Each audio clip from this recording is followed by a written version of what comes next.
In the vast reaches of the Orlan sector, the galaxy had grown accustomed to peace, enforced by the unified fleets of countless species. Trade routes ran smoothly, colonies thrived, and every known civilization believed that power lay in intelligence, strategy, and advanced technology. Yet none had truly encountered humanity.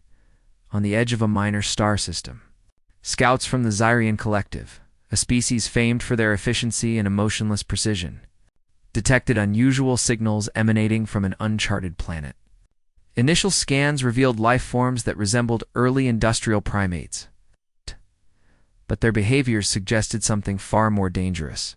They were hunting in organized packs, constructing simple yet deadly weapons, and showing signs of tactical reasoning far beyond their apparent technological stage. A team of Zyrian emissaries was dispatched to assess the planet. Their ship, sleek and silver, descended silently through the atmosphere, cloaking itself from view. On the ground, the humans watched curiously. These humans were ordinary in appearance, dull. Short, armored only in crude metal, carrying weapons that seemed almost primitive. Yet their eyes held a sharpness that the Zyrians immediately noticed. There was no fear, only focus. The humans studied the landing site, their hands resting on their weapons but not hastily, as if anticipating movement that was invisible. When the Zyrians attempted communication, their projected voice was calm, mechanical. "We come in peace. We wish to observe your society." Human named Kor stepped forward. His face was weathered, his body scarred from countless battles against the planet's wild predators. "We do not fear observation," he said, in a voice that carried authority without aggression. "But you will find we are not so easily intimidated." The Zyrians hesitated. Intelligence suggested that these beings were primitive. They lacked starships, lacked interstellar diplomacy experience. Yet something about their posture, their awareness, sent ripples of unease through the emissaries. Later that night, under the dim glow of a twin moon, the humans demonstrated their methods of combat. They did not rely solely on technology. They relied on adaptability, cunning, and sheer unpredictability.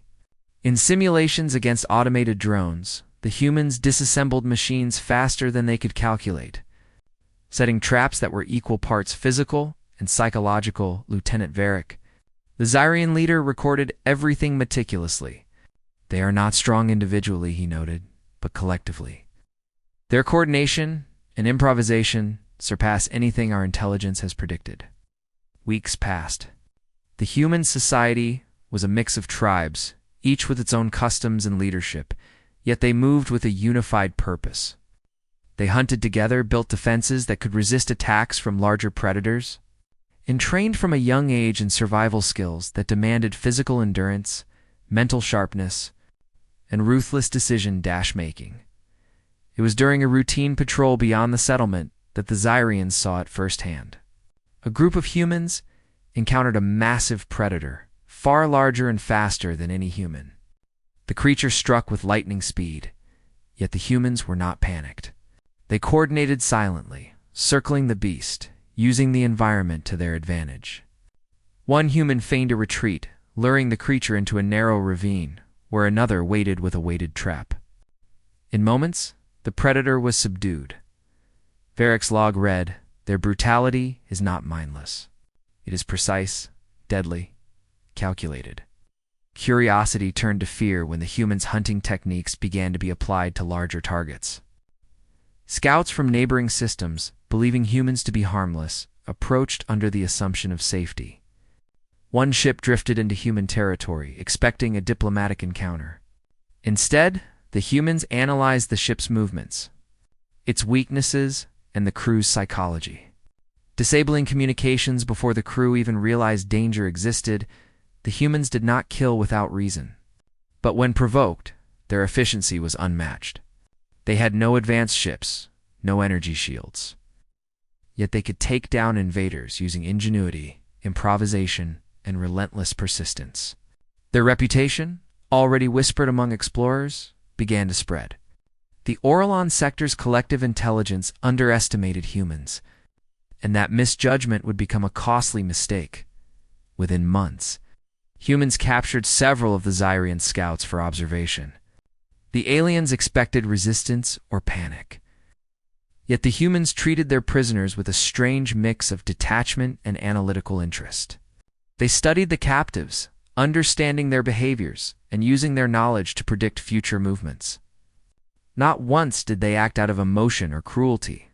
Their actions were survival-driven and strategic.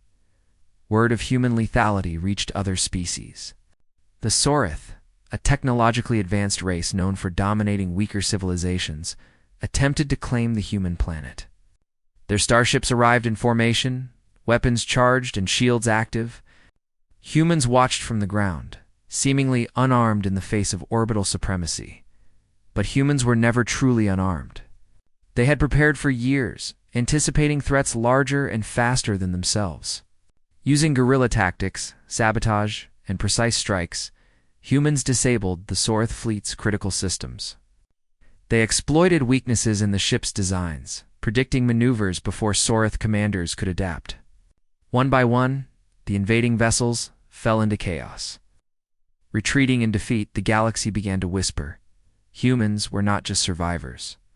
They were predators in their own right, lethal not because of technology, but because of their unpredictability, resilience, and sheer capacity for adaptation. A meeting among the sector's leaders was called. They debated how to handle humans, yet all discussions ended the same way. No one had a strategy that worked. No species could anticipate humans, and attempts to control them only resulted in failure. The humans, for all their brutality, were not mindless. They were thinkers, planners, and fighters whose potential had never been fully measured. Years later, the humans themselves began to explore beyond their planet, seeking new worlds, new challenges, and new threats. They encountered species who had once looked down on them with contempt. Battles occurred. Some bloody, some avoided through careful negotiation. But humans always adapted, learned, and survived. In one encounter, a coalition of 3 advanced species attempted to subdue a human fleet. The humans, using minimal technology relative to their opponents, outmaneuvered and outwitted them. The aliens retreated, leaving their wounded and their pride behind. The message was clear. Humans were not to be underestimated. The galaxy slowly learned a lesson that no intelligence report could teach. Humans were brutal because survival demanded it, deadly because they perfected it, and relentless because they refused to surrender. No one could predict their next move, and no species could rely on traditional power to dominate them. And on a quiet planet at the edge of a minor star system, humans continued to train, to hunt, and to prepare. Their eyes, sharp and alert, reflected the vastness of the universe. Every step they took, every decision they made, was a statement to the galaxy. Humans might be underestimated, but they were unstoppable when survival demanded it. The Xerians, who had once come in peace, returned to their fleets. Shaken, but enlightened. They are brutal, Varric said, deadly not because they seek blood, but because they refuse defeat. They are unlike any species we have encountered. They are humans. And that knowledge, once underestimated, spread like wildfire. Across the stars, whispers of humans grew into warnings. All civilizations would remember, survival in the galaxy required more than power or intellect. It required humans the universe would never forget.